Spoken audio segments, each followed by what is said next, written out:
Hello everybody, welcome to Unturned. My name is Brad and I'm going to give you the top 10 multiplayer survivor tips. So currently you can join public servers via the website unturnedSL.com. I'll leave a link in the description, but chances are they have the Steamworks servers by the time you're watching this video, so the setup may be a little bit different. You'll see each server is labeled either PvE or PvP. PvE is player versus environment, where you're likely to find friendly players, and PvP is player versus player, and this is where there will be a lot of killing among each other. I'm personally a fan of PvE, but the tips in this video will be directed to player versus player because it requires a whole lot more out of you to survive.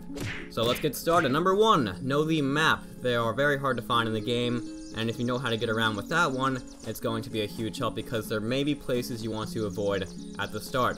To get to know the map better, you can either go to single player and drive around the main island. You can check out the overhead images posted by the creator of the game. I'll leave a link to the description of those in the description. I didn't say that right. And also you can check out my video of the map overview, which I'll also leave a link in the description. Alright, so number 2, gather at night, survive in the daytime. Most zombie games do the opposite. You collect during the day and prepare for the night zombies. In this case, you are preparing for players, so you want to be as stealth as possible.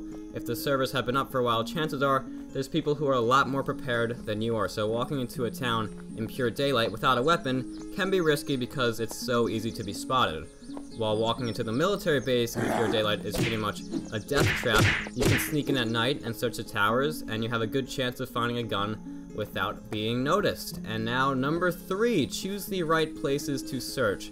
If you have to gather supplies in the daytime, go to the most unpopulated spots. You can at least find some basic weapons. I recommend the heli crash site too, since not too many people know about it, and the same goes for any places not on the main island. You have to swim, but it really doesn't take that long. Alright, now number 4, when gathering, never just walk around the road. Scout out the town from a hill and see if there's any activity, and you can also enter the houses from the backside if possible. Alright, so number 5, buddy up. With an equal matchup, you have about a 50% chance of survival, but if you have a buddy to play with, it will make a huge help and also make the experience a lot more enjoyable. It's also more intimidating to have more people. And number 6, listen. When you're looting in stores, footsteps will play a vital role. They are very loud right now, and you should be able to hear people walking around nearby. If you have no weapon, I recommend just sitting and waiting it out. If you do, try to figure out where the sound is coming from and go in for the kill. To avoid making your own sounds, you can crawl in the game. Number 7, collecting necessities. This includes a lot of cloth to make rags. Rags can make bandages, and bandages can make dressing. Cloth is one of the easiest to get in the game because it spawns often, but you can also get it from breaking down clothing in the crafting table. If you plan to get into a lot of fights, have your bandages ready. And besides that, you also want to find a backpack so you can store more items. The rucksack is the biggest at the moment. And then start piling up food and water.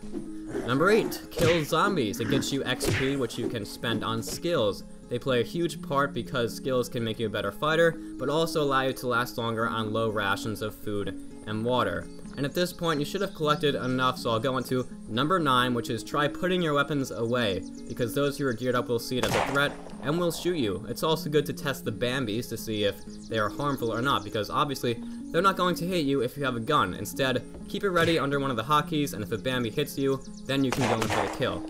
And number 10, you probably saw this coming, but it is a game, so try to have some fun. If you geared up, give the Bambis a chance, and like I said, test them out. It's a zombie survival game, and part of survival is to work together, even in a player versus player server. So that's all I have for now. I hope you learned some new tactics when playing online. Feel free to support the video by leaving a like and subscribing if you are not already. As usual, have a fantastic day.